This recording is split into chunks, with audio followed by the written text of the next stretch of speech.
এই যে দেখছো এই লাল লাল হাঁসের মাংসটা, এটা হচ্ছে আমার বাবার স্পেশাল বলতে পারো একটা রেসিপি, যেটা না নো ডাউট খুব ভালো হয় খেতে। দেখো আমার মা তো খুব ভালো রান্না করেই করে, কিন্তু আমার বাবাও কিন্তু কম যায় না। তো হ্যালো এভরিওয়ান, আমি বৃষ্টি। আমার এই ছোট্ট সংসারে তোমাদেরকে অনেক অনেক ওয়েলকাম। আমাদের এদিকে তো প্রচুর বৃষ্টি হচ্ছিল কদিন ধরে, তবে প্রীতম আমাকে বলেইছিল যে আজকে কিন্তু মেনুটা একটু স্পেশাল হওয়া দরকার। দেখো আমাদের সাধারণত মেনু স্পেশালই হয়, আর তোমরা সকলে আমার রান্না দেখতে এতটাই বেশি ভালোবাসো। স্পেশালি কালকে তো সবাই বেশি করে কমেন্ট করেছো খাবার জিনিসে বৃষ্টি কোনো রকম কম্প্রোমাইজ করবে না, যেটা খেতে ভালোবাসো সেটাই খাবে। আর হ্যাঁ, আরেক দিদি তো একটা কথা বলেছে, যা দেবে অঙ্গে তাই যাবে সঙ্গে। জানো তো এই কথাটা না আমার মাও বলে। তো সকাল সকাল উঠে প্রীতম আজকে এখানে ব্রেকফাস্ট বানাচ্ছে। আমি না সত্যি বলতে জানতাম না ও এইসব বানাচ্ছে, কেননা কালকে রাতে না একটুখানি ঘুমের ডিস্টার্ব হয়েছিল, আমাদের দুজনকারই হয়েছিল বলতে পারো। কারণ আমাদের এই দিকের দরজাটা দিয়ে প্রচুর জল, মানে বৃষ্টি যেহেতু হচ্ছে সেই কারণে না একটু জলের মানে একটু প্রবলেম হচ্ছিল, আর ঘরটা স্যাঁতস্যাঁতে পারা হয়ে গেছিলো। তো সেই কারণে একটুখানি ঘুমের ডিস্টার্ব, তো আমার না খাবারটা ঠিকঠাক মানে বলতে পারো ডাইজেস্ট হয়নি। তো সেই কারণে সকাল থেকে না আমার একদম ইচ্ছা করছিল না। তো ও তার আগে দেখেছি ঘুম থেকে উঠে এইসব বানিয়ে রেখেছে। মানে আমি তখন বাথরুমে গেছিলাম ফ্রেশ হতে, তো বললে আজকে আমি ব্রেকফাস্ট বানাবো। তো আমি ওকে বলেইছিলাম যে আমি কিছু খাবো না, একটু চা মুড়ি খাবো, আর সকালবেলায় না হালকা ফুলকাই খেতে ইচ্ছা করছিলো। তো তা করতে করতে ও তো দেখছি এসব করে রেখে দিয়েছে। মানে তারপরে আমি যখন ফ্রেশ হয়ে আসছি তখন আমাকে বলছে, বৃষ্টি আমি তোদের দুজনের জন্য ইংলিশ ব্রেকফাস্ট বানিয়েছি। তখন তো আমি নাও বলতে পারছি না যে খাবো না। তো আমি বেশি খাইনি, মানে আমি এগটাও মানে ডিম পোচটাও বেশ মানে হাফ খেয়েছি, আর একটা ব্রেড নিয়েছিলাম, দেখতেই পাচ্ছ। আমার ভালো লাগছিলো না খেতে, শরীরটা ভীষণ ম্যাচ ম্যাচ ম্যাচ ম্যাচ করছিলো। আর তোমরা তো জানো এদিকে প্রচুর বৃষ্টি হচ্ছে সেই কারণে, তো ওই কারণে। আর হ্যাঁ, সাথে একটু কলার, আগের দিনকে বাজার থেকে কলা নিয়ে আসা হয়েছিলো, সেই কলাও ছিল। তো আমি বলেছিলাম গোটা খাবো না, হাফ হাফ করে নিয়েছিলাম। তো দেখো এখানে হাফ ব্রেডটা খাওয়ার পর আমি বাকিটা প্রীতমকে আমি দিয়ে দিয়েছিলাম, আমার খেতে একটু ভালো লাগছিলো না সেই কারণে। তোমরা যারা জিজ্ঞেস করো যে আমি এত ভালো রান্না কোথার থেকে শিখলাম, দেখো শিখেছি কার কাছ থেকে সেটা তো আমি সত্যি নিজেও জানি না এখনও পর্যন্ত, কেননা 2014 সাল পর্যন্ত আমি কোনো রকম রান্না বান্না কিছুই জানতাম না, কোনটা কি ফোড়ন দিতে হয় কোন তরকারিতে সেটাও জানতাম না। বলতে পারো অনেকটা নিজের চেষ্টাতেই রান্না বান্না শিখেছি। তবে হ্যাঁ, এটা আমি বলতে পারি আমার মা বাবার হাতের রান্না খুবই ভালো, আমাদের বাড়িতে সবাই রান্না পারে, মানে মোটামুটি পারে। তো বলতে পারো এটা আমার বাড়ির একটা অভ্যেস থেকেই এসছে। তো এখানে আগের দিনকে যে হাঁসের মাংসটা নিয়ে এসলাম সেটা তোমাদের রান্না করার দেখাবো। আসলে এই রান্নাটা পুরোটাই আমি আমার বাবার কাছ থেকে শিখেছি, আমার বাবা দুর্ধর্ষ রান্না করে।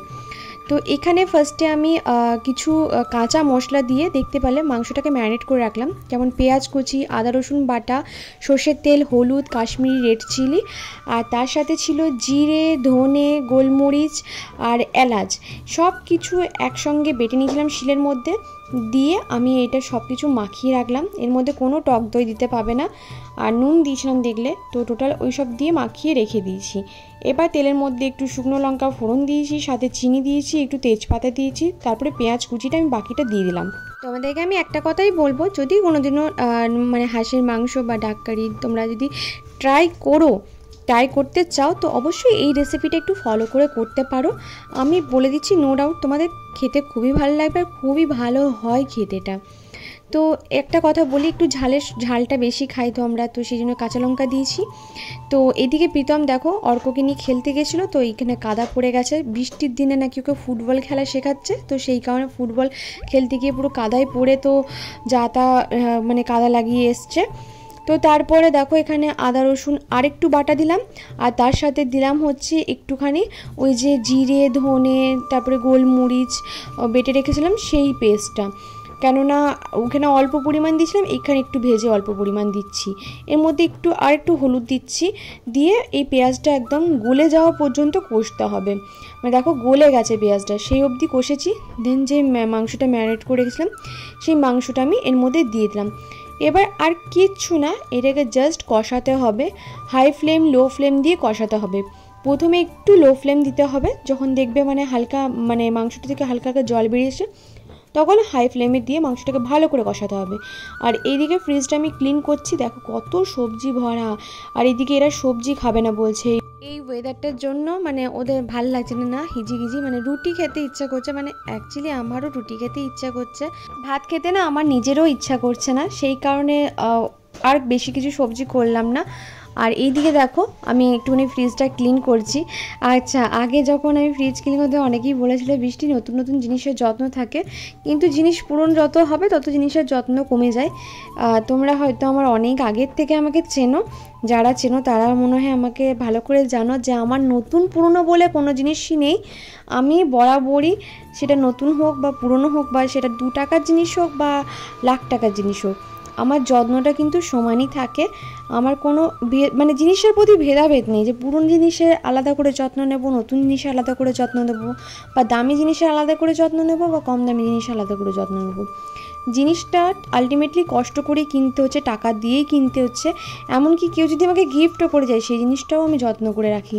আলটিমেটলি জিনিসটা আমার, আমি যত্ন করে রাখতে পারলে আমারই থাকবে, লোকে এসে তো নিয়ে যাবে না বলো। তাই আমি চেষ্টা করি প্রত্যেকটা জিনিসকে মানে যত্ন সহকারে রাখার।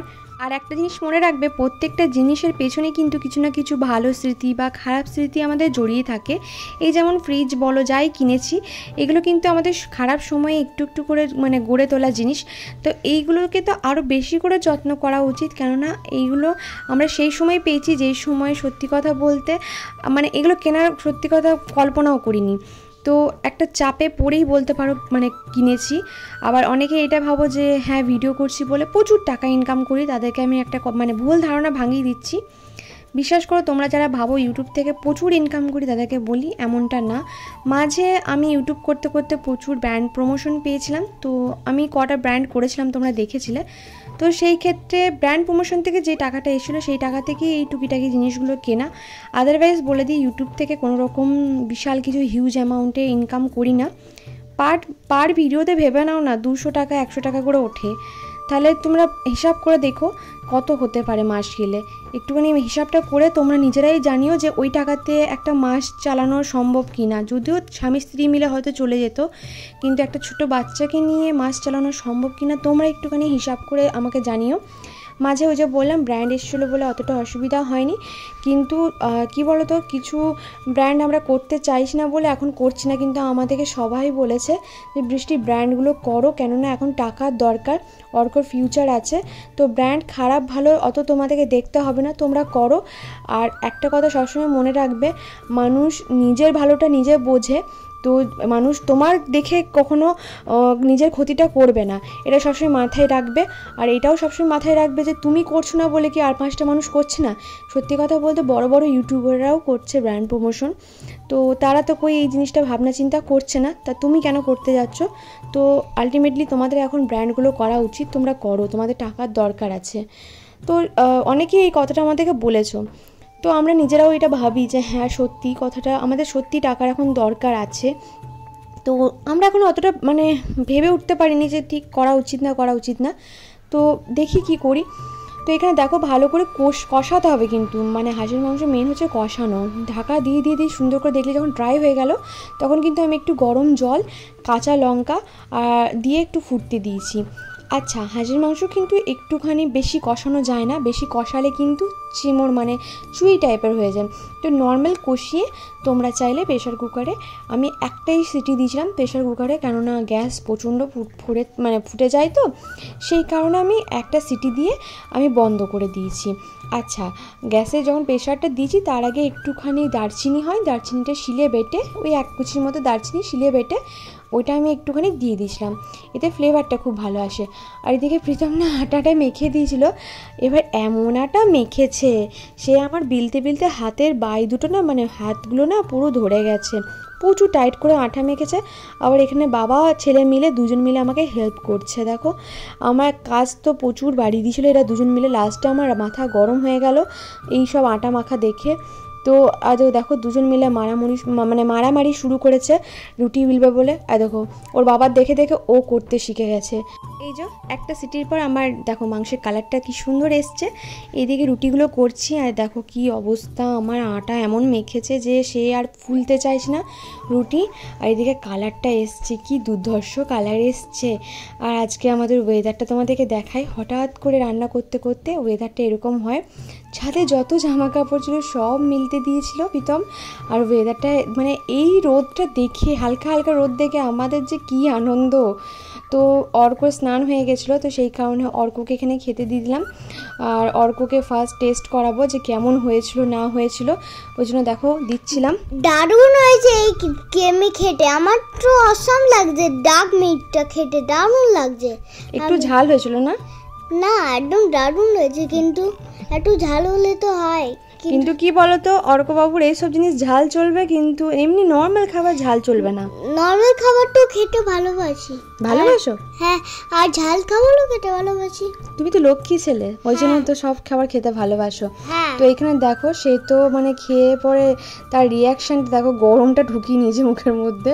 তো তারপরে আমরাও স্নান টান করে ঠাকুরকে সব কিছু করে টোরে ঘরটর মুছে টুছে আবার আমরাও খেতে বসেছি। তো এখানে প্রীতম ক্যামেরা করছিল। আর এখানে মাংসের কালারটা দেখো, মানে যে কি দারুণ এসছিল। হ্যাঁ, মাংস কালারটা দারুণ এসেছিলো। এটা মানে কালারটা এমন এসেছিলো না যে মাটনও ফেল। তো তার সঙ্গে দেখো রুটিও করেছিল। রুটিগুলো ও খুব সুন্দর, বেশ মোটা মোটা টাইপের। যেহেতু আমি একটু টাইট মেখে দিয়েছিলাম, তো সেই কারণে একটা রুটিটা মোটা হয়েছিল, কিন্তু তার মানে এই না যে নরম হয়নি। প্রচণ্ড পরিমাণ নরম হয়েছিল। ওকে আমি এখানে বলছিলাম যে রুটিটা একদিন না পারলে দুধ দিয়ে মেখে খাবি। কারণ কি, আমি স্কুলে পড়তাম না, আমাদের ওখানে মারবাড়ি বন্ধু ছিল। ও কী করতো, যখন টিফিন আনতো না, টিফিন রুটির সাথে দুধ মেখে আনতো, তো তাতে রুটিটা আরও নরম হয়। তো এইখানে ও আমাকে বেছে বেছে দিচ্ছে, বলছে ক পিস দেবো। আমি বললাম ছোটো ছোটো পিস তো আমি বললাম বেশি খাবো না, খেয়ে দেখি, কারণ হাঁসের মাংস আমি আগের কোনো দিনই খাইনি। তো বললো খেয়ে দেখো, খুব ভালোই হবে। তো তারপরে এখানে দেখো অর্ক নিজের বক্তৃতা দিচ্ছিল। তো এইখানে ওকে দুটো রুটি দিলাম। এই দুটি দেওয়ার পর আমি 3টে নিয়েছিলাম, যে তারপরে টেস্ট করলাম। এই রুটিটা দেখতে পাচ্ছি, এটা অর্ক বানিয়েছে, অর্কর হাতে রুটি। এটা অর্কর পাতে যাওয়ার কথা, কিন্তু অর্ক পাইনি, এটা আমার পাতেই পড়েছে শেষমেশ। তো এই রুটিটা ভালো খেতে হয়েছিল। তো এইখানে দেখো ফার্স্ট টেস্ট করছে বৃষ্টি। তো বৃষ্টি দেখো খেয়ে কি বলছেন, ফার্স্টে আমার দিকে ক্যামেরা ঘুরিয়েছে বলার জন্য। তো জীবনে আমি কোনো দিনই হাঁসের মাংস খাইনি, সত্যি কথা বলতে। তো প্রথমবার খেলাম, দারুণ লাগলো। আর প্লাস কালারটা দারুণ এসেছিলো। আমি বৃষ্টিকে খেয়েই বললাম যে এত সুন্দর মাংস, মানে টেস্টটা, যে এতে খাসির মাংসও ফেল। কারণ কি, তোমার ফ্লেভারগুলো যেভাবে প্রসেসটা করেছিল না, তো প্রসেসটার জন্য মানে মেন কথা এটা কি বলতো, যে রেসিপিটা যে তুমি ধৈর্য ধরে করবে, কষাবে, করবে, সেটার জন্যই মেনলি টেস্ট আরও বেশি। এটা আমাকে থ্যাঙ্কস না দিয়ে এটা আমার বাবাকে থ্যাঙ্কস দেওয়া উচিত, কেননা আমার বাবার এটা পুরো রেসিপি। আর এটা বাবা এত ভালো বানায়, যেই দেখবে লোভে পড়ে যাবে, এটুকু গ্যারান্টি দিয়ে কথা বলতে পারি। আর সত্যি কথা বলতে আমার বাবার হাতে মানে যে রান্না খেয়েছে সেই বলে যে খুব ভালো রান্না করে আমার বাবা। আমি জানি না আমার বাবা এখন রান্না করে কিনা, কেননা শুধুমাত্রই আমার আবদারই আমার বাবা রান্নাঘরে ঢুকতো। কারণ আমি আবদার করতাম বাবা রান্না করো, কারণ আমি প্রচণ্ড পরিমাণে আমার বাবার হাতে রান্না খেতে ভালোবাসি। ইনফ্যাক্ট আমার মায়ের হাতে রান্না খেতেও ভালোবাসি। আজ আমাদের এইদিকে প্রায় 8-9 দিন পর রোদ দেখা দিয়েছে, তাই দেখো সব কিছু ফ্রেশ ফ্রেশ লাগছে। মানে কি বলতো, ঘরের মধ্যে একটা চিটচিটে ভাব ছিল, সেটা এক্ষুনি মানে ওই কিছুক্ষণের জন্য দিয়েছিল, বলো 1-2 ঘন্টার জন্য দিয়েছে, মানে ওই 1-2 ঘন্টার জন্যই মানে অনেকটা মানে ভাল লাগছে। এরকম যদি সারাদিন বৃষ্টি একটু 1-2 ঘন্টার জন্য রোদ দেয় না, তাও অনেক ঘরগুলো না আজকে অনেকটা মানে লাগে, ফ্রেশ লাগছে। জামা কাপড়গুলো শুকিয়ে গেছে। আজকে যদি জামা কাপড় না শুকাতে আমাকে শাড়ি, মানে 2-3টে শাড়ি আছে, ওই শাড়িগুলো পরে কাটাতে হতো, কিচ্ছু করার ছিল না। ভালো ব্লাউজ, ভালো শাড়ি পরে ঘরে বসে থাকতাম, রান্না করতাম। তারপরে দেখো এখন বিকালবেলায় উঠে প্রীতম বললে একটু বেরোবো রেডি হতে, তো এখন রেডি হচ্ছি। এই যে অনেকেই দেখেছি বলো, মানে আমাকে এই কথাটা বলো যে দিদি তুমি কেন একটু টাইট ফিটিংস ড্রেস পরো না। বিশ্বাস করো আমার নিজের একদমই ভালো লাগে না। বিশেষ করে এই বছরই হয়েছে মানে আমি একটুখানি হালকা ফুলকা ড্রেস পরতে ভালোবাসি, ঢলঢলে টাইপের। আমার এত টাইট ফিটিংস পরতে আমি একদমই ভালোবাসি না। আর আমি এরকম হালকা ফুলকা ড্রেস পরে না ভীষণ কমফোর্টেবল ফিল করি। তো এখানে একটুখানি টোনারটা নিয়ে দেখো পুরো মুখের মধ্যে নিয়েছি। দেখো প্রথম কথা হচ্ছে আমি মেকআপ করতে পারি না এমনটা না, ভালোই মেকআপ করতে পারি, আর ওটা নিজেই শিখেছি। এটুকুখানেও আমি মানে বলি তোমাদেরকে, ইউটিউব দেখে যথেষ্ট ভালোভাবে মেকআপ আমি পারি মোটামুটি করতে। কিন্তু ব্যাপারটা হয়েছে অনেকেই বলো দিদি একটুখানি মেকআপ করবে, কিন্তু আমার কাছে অত আহামরি জিনিস নেই, যেটুকু জিনিস আছে সেইটুকু জিনিস দিয়েই আমি মেকআপ করার চেষ্টা করি। আর এই যে এখন মোটামুটি রেডি হয়ে গেছি, একটু সিঁদুরটাও ঠিকই নিচ্ছি। একজন দেখলাম কালকে আমাকে কমেন্ট করেছো যে এত বড় করে সিঁদুর নাকি পরতে নেই, কিন্তু বিশ্বাস করো আমি যতজনের কাছে শুনেছি তারা সবাই আমাকে একটা কথাই বলেছে, যত বড় করে নাকি সিঁদুর পরা হয় স্বামী মানে আয়ু নাকি দীর্ঘায়ু হয়। এবার কথাটার লজিক হয়তো নেই কোনো রকমভাবে, কিন্তু আমি কোনোদিন শুনিনি যে ছোট করে সিঁদুর পরতে। আমাকে অনেকেই বলেছে যে বড় করে সিঁদুর কেন পরি না, বড় করে সিঁদুর পরলে দেখতেও ভালো লাগে আর বড় করে সিঁদুর পরা উচিতও। এবার আমি বলতে পারবো না এটা লজিক মানে কতটা ঠিক কি ঠিক না। তো তারপরে আমরা চলে গেছিলাম, অ্যাকচুয়ালি আমরা গেছিলাম হচ্ছে মিষ্টির দোকানে, তার কারণ হচ্ছে ঠাকুরের জন্য মিষ্টি কিনতে। তো এখানে প্রীতম না মিষ্টি রসগোল্লা নিয়েছিল অর্ককে খাওয়ানোর জন্য, আর আমি একটুখানি ঠাকুরের জন্য মিষ্টি দেখছিলাম যে কোন মিষ্টিটা ভালো হয় আর কোন মিষ্টিটা খারাপ। তা করতে করতে এখানে অর্কর তো ডিমান্ড বিশাল মানে বেড়ে গেছিলো। আমি একটা মিষ্টি খুঁজে পেয়েছি বাকিতে, বলছি যে মা এটা কিনে দাও, তারপর দিয়ে আমি টেস্ট করে দেখলাম দারুণ। এই যে দেখো এখানে পাখি বলে মিষ্টিটা খাচ্ছে, এই একটা ছোট্ট পাড়া মানে বলতে পারো হাঁসের বাচ্চা, ওই পাখির মতো ছিল, খেতে নাকি খুব ভালো। আর এই দিকে আমাদের বানানো হচ্ছে দই বড়া। আসলে আমি না কলকাতা থেকে আসার পর এখানে একদিন দই বড়া ট্রাই করেছিলাম, কোথার থেকে নিয়ে গেছিলো জানি না প্রীতম, কিন্তু এতটাই বাজে খেতে কিছু বলার নয়। তারপরে আমি আবার এখানে না প্রীতম আমাকে বললো বৃষ্টি একবার ট্রাই করবি। আসলে আমার না দই বড়া সাউথ ইন্ডিয়ান ফুড না খুব বেশি প্রিয় বলতে পারো, বিশেষ করে দই বড়া। তো এখানে প্রীতম ওই জন্য নিল, আর এখানে এক পিস দই বড়া, এক পিস না মানে এক প্লেট দই বড়া হচ্ছে 90 টাকা। কিন্তু সত্যি কথা বলতে এই 90 টাকা দই বড়াটা না মানে নিয়ে তোমার পুষিয়ে যাবে, এতটাই ভালো খেতে, মানে টেস্টটা অসম্ভব খেতে। আমি তো বলেছি প্রীতমকে যে প্রীতম আমাকে কিছু খাওয়াতে হবে না, মাঝে মাঝে নিয়ে এসে এখানে আমাকে একটু দই বড়া খাইয়ে দিও। এমনকি অর্করও ভালো লেগেছে, যেখানে অর্ক দই বড়া খেতে চায় না, মানে খুব একটা পছন্দ করে না, সেখানে অর্ক জানো তো খাচ্ছিল, আমার ওটা দেখে বেশি ভালো লেগেছে। তো ওখান থেকে বেরিয়ে আমরা চলে গেছিলাম একটা বাজারে, এটা রেলগেটের না কি একটা বাজার বলে, ওখানে চলে গেছিলাম একটা ভাঁড় নিতে, মাটির ভাঁড় দরকার আছে, সেই কারণে মাটির ভাঁড় নিতে আমরা চলে গেছিলাম। তো প্রীতম এখানে একটু দাম দর করে ভাঁড়টা নিচ্ছিল। এখানে অনেক মাটির ছোটো ছোটো জিনিস আছে, তবে আমি না বেশি ঘুরিয়ে দেখাতে পারি না, অনেকে তো পছন্দ করে না ভিডিও করাটা। আস্তে আস্তে যা একটা কাণ্ডর সম্মুখীন হলাম, বাবারে বাবা, একটা বেশ শান্ত প্রকৃতির কুকুর, মানে খুবই শান্ত, একটু নাদুস নাদুস কুকুরটা, মানে বয়স হয়েছে দেখে বোঝা গেল। একটা সেই পাগল কুকুর হয় সেগুলো এমনভাবে কামড়ে ধরেছে, তাকে তো কিছুতেই ছাড়ানো যাবে না কুকুরটাকে, ওই বয়স কুকুরটা তো বাঁচানোই যাবে না মনে হয়। মেন ব্যাপার ওই কুকুরটা এমনভাবে ধরেছে যে কেউ গিয়ে ওকে সাহায্য করবে সেটাও পাচ্ছে না ভয়ে, যেহেতু এসে পরে আমাদেরকে আবার অ্যাটাক করবে। তো সেই কারণে জল টল দিয়ে আবার সব ছাড়লো আশেপাশে, লাঠি ফাটি নিয়ে যখন বেরোলো তখন সে ছাড়বে না, এত লোক বেরিয়েছে তাতেও ছাড়বে না। তো তখনই আসছি, এখানে একজন আমার কাকিমা বলো বা জেঠিমা বলো, ওনার সাথে দেখা হলো, আমাকে উপর থেকে ডাকছে, এই বৃষ্টি নিয়ে। আমি কোথা থেকে ডাকছে, দেখছি উপর থেকে ডাকছে, বুঝি আমি তোমার ব্লগ দেখি, কি ভালো লাগে আমাকে বলছো। তো কি ভালো লাগলো, উনি বললেন যে একদিন এসো দেখা করো আমার বাড়ি, একদিন ঘুরে যাও। মানে এত হট্টগোল হচ্ছিলো না, আমি ঠিক করে কথাগুলো শুনতেও পাচ্ছিলাম না, আর আমার ওই জায়গাটা খুব ভয় করছিলো, মনে হচ্ছিল কতক্ষণে বেরিয়ে আসবো, তো ওই জন্য বেশি কথা হলো না। তো উনি আমাকে ওই দূর থেকে, ভাবো অন্ধকার রাস্তাটা, তো ওখান থেকে আমাকে চিনতে পেরেছে, মানে ভাবা যায় কতটা মানুষ ভালোবাসলে চিনতে পারে বলো, ওই উপর থেকে অন্ধকারে চিনতে পেরেছে। আমি তো চিনতে পারতাম না, সত্যি বলছি, আমি নিজে বলছি কলকাতায় থেকেছি, কত সিরিয়ালের আর্টিস্টরা পেরিয়ে যেত, আমি দেখে চিনতে পারতাম না, এরকম অনেক হয়েছে। কিন্তু কতটা ভালোবাসলে মানুষ অতটা দূর থেকে অন্ধকারের মধ্যে একটা মুখ চিনতে পারে। তো কি ভালো, আমাকে জিজ্ঞেস করলো কোথায় থাকে না থাকে, মানে খুব একটা ডিস্টেন্স না ঘরে আমাদের। তো বেশ ভালো লাগলো জানো তো, তোমাদের সাথে যখন রাস্তায় দেখা হয়, বিশেষ করে যখন এরকম জেঠিমা কাকিমারা আমাকে বলে যে বৃষ্টি তোমার ব্লগ খুব ভালো লাগে, যখন কেউ বড় জ্যেষ্ঠরা বলে না, খুব ভালো লাগে এটা শুনতে। মানে দেখো কম বয়সী মেয়েরা তো এখন ব্লগ দেখে, কিন্তু এই যে কাকিমা জেঠিমাদের কাছেও যে আমি ভালোবাসা পাচ্ছি, আশীর্বাদ পাচ্ছি, এটাই আমার কাছে অনেক। আমরা কি কি নিয়ে এসেছি সেটা দেখাবো।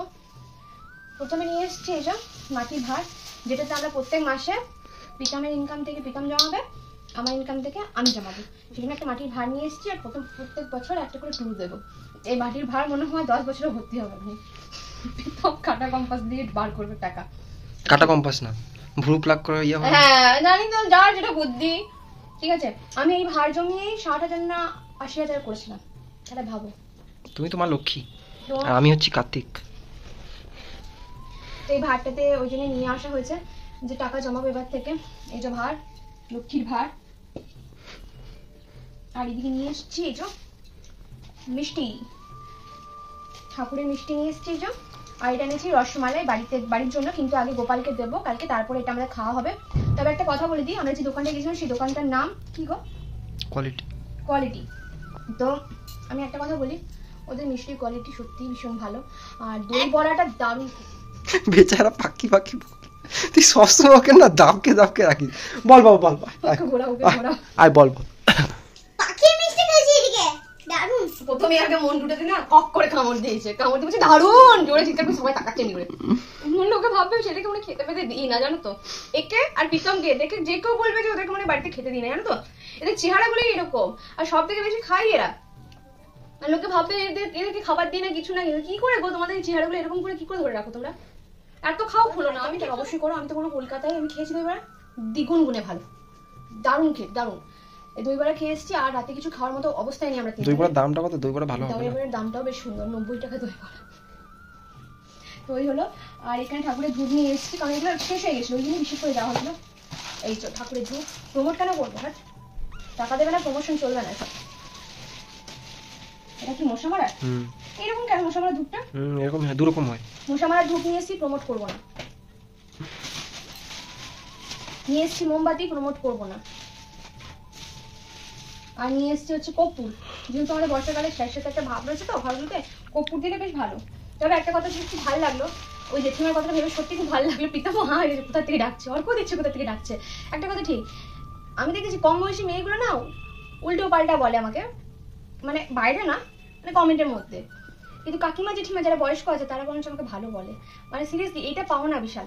দেখো কম বয়সী, দেখো সমবয়সী আর কম বয়সী মেয়েদের চোখে খারাপ হতেই পারি, তার জন্য না, কারণ তাদের চিন্তাধারার সঙ্গে এখন খাপ মিলানোই মুশকিল হয়ে যাবে, সেটাই বড় কথা। কিন্তু বয়স্ক জেঠিমারা যে আমাকে পছন্দ করে, কাকিমারা যে পছন্দ করে না, আমার খুব ভালো লাগে। ওনারা নিজেরা আমাকে বলে যে বৃষ্টি তোমার কথাবার্তা, ব্লগ, কথাগুলো খুব ভালো লাগে। তো আমার ওই জায়গাটা থেকে না খুব ভালো লাগে, আমার তো শুনতে মানে ভালো লাগে, ভেতর থেকে ভালো লাগে। আজকে না ও আমাকে এসে করেই বলছে ভালো লাগলো না।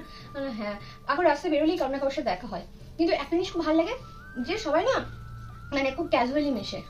ওই ভিডিও করে একটা সেলফি দেওয়া, মানে ওই জিনিসটা ভালো লাগে। কিন্তু হ্যাঁ, এমনি নর্মালি আমার সাথে যদি কথা বলে আমার খুব ভালো লাগে, যে হ্যাঁ একটা নর্মাল মানুষের সাথে কথা বলছে, ওটা বেশ ভালো লাগে। তো চলো, আজকে আর কিছু দেখানোর নেই, খাবারও নেই, কারণ খাবো না, আর ভালো লাগছে না। দই বড়া খেয়ে ফুল, শুধু এবার শোবো এগুলো বাগিটাকে নিয়ে। আজকে ভিডিওটা এখানেই শেষ করছি, কাল আবার নতুন ভিডিও নিয়ে দেখা হবে।